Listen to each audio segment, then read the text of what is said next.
এই বিশাল অজগরটি লোকটির কাঁধে কামড় দেয়। তারপর এটি মুখ খোলে এবং ধীরে ধীরে লোকটির মাথার কাছে আসে। পলকে অজগর গিলে ফেলেছিল। হয়তো ভেবেছিল সে খেতে খুব কঠিন। শীঘ্রই অজগরটি তাকে আবার থুথু ফেলে দিল।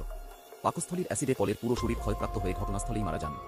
কিছুদিন আগে একটি সিনেমার ক্রু অ্যামাজনে একটি সিনেমার শুটিং করতে গিয়েছিল। পথিমধ্যে তারা পল নামে এক ব্যক্তিকে উদ্ধার করে। অনুগ্রহ শোধ করার জন্য পল তাদের পথ দেখানোর প্রস্তাব দিয়েছিলেন। দুর্ভাগ্যক্রমে ডেভিড পানিতে পড়ে গেল। একটি দৈত্যাকার অ্যানাকোন্ডা হঠাৎ উপস্থিত হয়ে তাকে আক্রমণ করে। অজগরটি তাকে ঘিরে ধরল। গাছের গুঁড়ি ভেঙে যাওয়ায় ডেভিডকে হত্যা করা হয়। অন্যরা যখন বুঝতে পেরেছিল যে ডেভিড নিখোঁজ, তারা তাকে খুঁজে বের করার চেষ্টা করেছিল। কিন্তু পল একটি 2 মিটার সাপের চামড়া ছুঁড়ে ফেলে দেন। তিনি তাদেরকে ডেভিডের খোঁজ না করতে বললেন। তাকে নিশ্চয়ই অজগর খেয়ে ফেলেছে। দেখা যাচ্ছে যে পল একজন পেশাদার সাপ শিকারী। সে ইচ্ছাকৃতভাবে অজগরটি যেখানে ছিল সেখানে সবাইকে প্রলুব্ধ করে। পল অজগর ধরতে সাহায্য করার জন্য ওয়েন এবং আনাকে পিস্তল দিয়ে হুমকি দেন। তিনি তাদের উপর বানরের রক্ত ছিটিয়ে দিলেন এবং অজগরটি আসার জন্য অপেক্ষা করতে লাগলেন। শীঘ্রই অজগরটি রক্তের গন্ধে আকৃষ্ট হয়েছিল। এটি ওয়েন এবং আনার চারপাশে তার লেজ জড়িয়ে রাখে এবং তাদের খাওয়ার জন্য প্রস্তুত হয়।